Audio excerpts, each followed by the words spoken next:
Hast thou no shame before God? The Lord of the world is always watching. Thou art absent from him, but he is present with thee. Since God is aware of thee every moment, why, like a snake, dost thou twist away from the road? Since God is with thee everywhere, take no step except in his. If thou take one step along the road without him, thou must experience much confusion there. If thou must always be in his presence, do not go with thyself. This is sufficient wine for thee. Do not go with thyself, go without thyself, far removed from thyself, for such absence of self as light upon light. If thou attain to the knowledge of his secrets, thou shalt derive enjoyment from each in every member. Thou shalt be no longer childish nor squinting. Thou shalt speak through him, and thou shalt see everything through him. Muddy water cannot subsist in the airy heights unless the mud is shed and the water becomes vapor. In that transformation lies the magic of the divine mercy. If thou desirest to possess thy soul free from the body, let as a gallows, keep company with it. How can pure divinity admit thee till thy humanity has been uplifted on the gallows? For on the path to divinity thy souls will suffer many crucifixions. Put an end to all imitation and speculation, that thy heart may become the house of God. As long as thy existence is with thee in thy soul, the Ka-Ba is a tavern, though thou serve him. But if thy soul has parted from thy existence, through thee an idol temple becomes the inhabited house. Thy understanding is muddied with thyself and thy existence. Thy reason sight is dark before that other world. Thine own soul it is that distinguishes unbelief and true religion. Of necessity it colors thy vision. Selflessness is happy, selffulness most unhappy. Cast away the self. In the eternal, unbeliefs and religions are not. Such things exist not if the nature be pure. This carnal self, nafs, is hell, and hell is a dragon, the fire of which is not diminished by oceans of water. It would drink up the 7 seas, and still the blazing of that consumer of all creatures would not become less. Stones and stony-hearted infidels enter it, miserable and shamefaced. But still it is not appeased by all this food, until there comes to it from God this call. Art thou filled? Art thou filled? It says, not yet. Lo, here is the fire, here is the glow, here is the burning. It made a mouthful of it, swallowed a whole world, its belly crying aloud, is there any more? God, from the realm where place is not, sets his foot on it, then it subsides at the command be, and it was. Inasmuch as this self of ours is a part of hell, and all parts have the nature of the whole, to God alone belongs this foot power to kill it. Who, indeed, but God should draw its bow, vanquish it. Only the straight arrow is put on the bow, but this bow of the self has its arrows bent back and crooked. Be straight, like an arrow, and escape from the bow, for without doubt every straight arrow will fly from the bow to its mark. Thou wert brought into existence, lose thy existence in him. There is not room for thee in him. Leave humanity the self to become divine. To err is human, it is normal for people to make mistakes. Change the 7 deadly sin into the 7 virtues. Pride, greed, wrath, envy, lust, gluttony and sloth. are changed into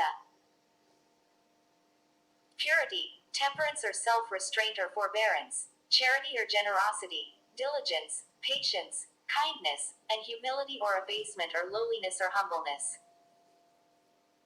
Change the carnal soul into the soul at peace. Make a move only for God. Live only for God. Be entirely absorbed and immersed in the glorious Lord. Do not look at thyself. Do not hold high opinion of yourself. Travel light and to do no harm. Your life or every breath is your capital. Thank God with each breath. Realize your helplessness and incapacity. Realize that God is unfathomable. Set up two balances for your reason and your soul and place the latter in the scales. If reason weighs more, that's a deficiency for you, a falling short in weight. If the soul weighs more, then the beloved is yours. True inner understanding comes into being when that which you call reason becomes null and void, futile. Reason is necessary in order to bear being God's slave, whereas the soul is necessary in order to bear God's lordliness. How can reason get along with the soul? Purge thy heart's eye of hair and defect.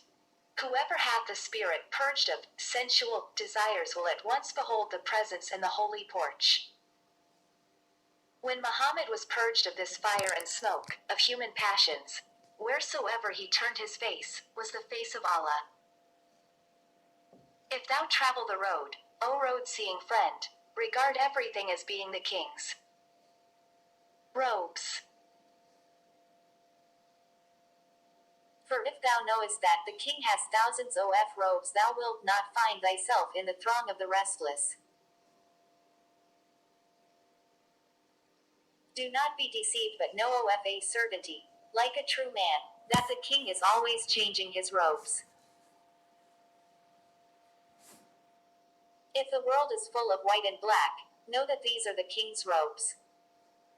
The two worlds are like a single robe, see them as one, for squinting is the polytheism of the Magians. The king has many robes in his wardrobe. Do not look at the robes, look only at the king. For whoever knows only of the outward will remain forever excluded from the inward. Those whose hearts are alive with God see with the eyes of the world to come. If thou too have such an eye, thou wilt see everything with the eyes of the world to come. For thy outward eye, because the picture the rabble, does not concern itself in the least with the painter. But it is the practice of the painter to be always decking out his own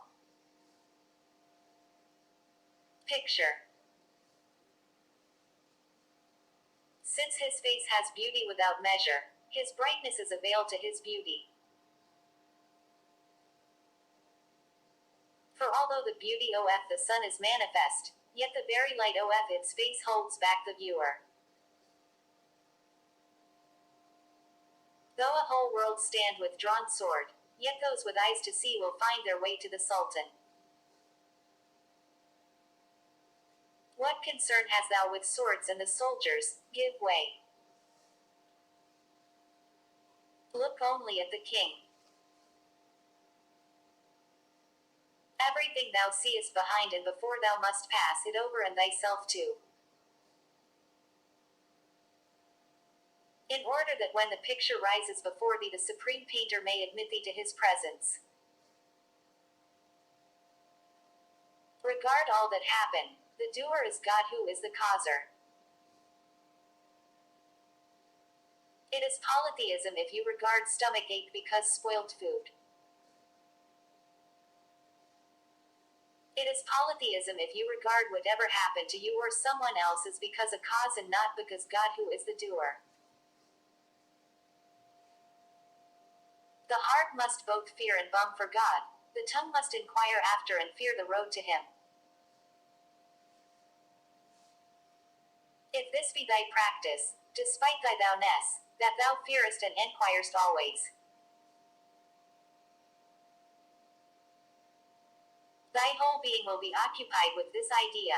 The whole town of thy heart will adopt this practice, so that for a moment it may be possible to smell the scent thereof, but it can be smelt only with the nostrils of the soul. Thou wilt live a real life only when thy soul is in the presence of the beloved. Thou hast behind the curtain of thy soul an acquaintance with whom thou once did share an adventure. If thou recognizest him again for a single moment, thou wilt have gained the lead over the whole of mankind. If thy heart hath not this acquaintance with him, then light will be lacking in all thy works. He that has still the scent of that acquaintance is thereby accustomed to the nearness of God. Since he is with God, God will never withhold the sun from that shadow.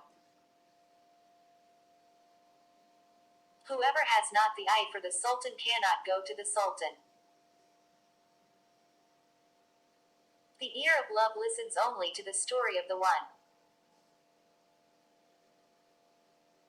The friend with 100 arts has made thee beautiful. Do not cast that beauty from thee again. Thou art wrapped up in self-conceit. Thou art drunk. Rise out of thyself. Live only for God, and thou shalt be saved. O thou who lovest the beauty of the presence of the invisible, till thou seek for the meeting with his face, thou wilt never drink the draught of communion with him, nor taste the sweetness of inward converse with him. When he admits thee in his court, ask from him no object of desire. Ask himself, when thy Lord has chosen thee for friendship, thy unabashed eye has seen all there is to see. The world of love suffers not duality. What talk is this of me and thee? When thy theeness leaves thee, fortune will uplift thy state and seat. In a compact of intimacy it is not well to claim to be a friend, and then still me and thee. How shall he that is free become a slave? How canst thou fill a vessel already full? Go thee to his door, for whoso in the world shall present himself there in part only, is wholly not. When thou hast reached to the kiss and love glance of the friend, count poison honey from him, and the thorn a flower. Receive alike good and evil, fair and foul, whatever God sends thee, take it to thy soul. Whatsoever he obtained from God, good or evil, he held both equal. None shall discover thy work but God. Truly nothing can happen to thee from men. Pay no heed to the doing and bustling of men. Fasten thy mind on him, and thou hast escaped from sorrow and bondage. So far as thou canst, take thou no friend but him. Take men not into thy account at all. Your bread is laid up in God's eternity. His friendship he gives you. It is your life. Know that both of these are represented in the world of love. Thou hast 100 voices coming from the divine presence. Message after message reaches thee from God. God created thee for himself. He redeemed thy soul and property from thee. But thou art concerned only with thyself. With thy existence God gave thee 100 treasures. In thy drunken state thou hast spent them all in the company of Satan. God called thee to be with him forever, but thou hast gone out after Satan. God sees every single one of thy deeds, but thou, like a mote, followest thy own desire. Thou hast wasted all of thy life in this world, for thou hast never appreciated its true worth. He that obtains the cash of the divine Son will regard all else as idle sport. If thou have sustenance from the mystery of love, thou wilt submit to being always without sustenance. For if thou value this mystery as a whole world, thou shalt not need thy head ever. But when its head is separated from a candle, it lights up the dark places in the assembly. And it is excellent to trim the head of a pencil, otherwise no one can write with it properly. When thou forsakest the false, thou shalt receive the true. When thou discardest the conditional, thou shalt receive the absolute. Thou must forsake thyself in order to enter fully into this state. For while thou art still united to thyself, thou wilt lose the beloved even there. If thou wilt remain awake one whole night and journey to the border of fidelity, thou shalt receive from his bounty an eternal robe of honor in every atom of which thou wilt see as it were a sun. If thou be granted this vision only for an instant, though thou art blind, thou shalt be lord of the conjunction. Those saints who achieved their end saw nothingness in all things. When thou too seest God or nothingness in all things, sugar will seem to thee like poison and a rose like a thorn. All things are born of being. Being is born of nothingness. Nothingness is not barren oblivion, nor the opposite of life and being. Rather, it is the creative, fertile, and boundless principle that serves as the source and ground of beingness itself.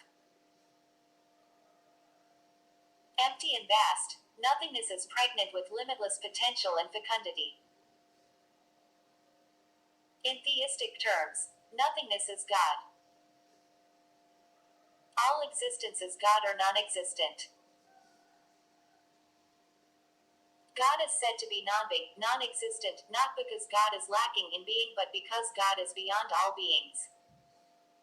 Behind form and color is the spirit or light of God. Then he formed him and breathed into him from his spirit, and made hearing and vision and hearts for you, yet you seldom are grateful. Quran 32:9. The other term for nothingness is formlessness.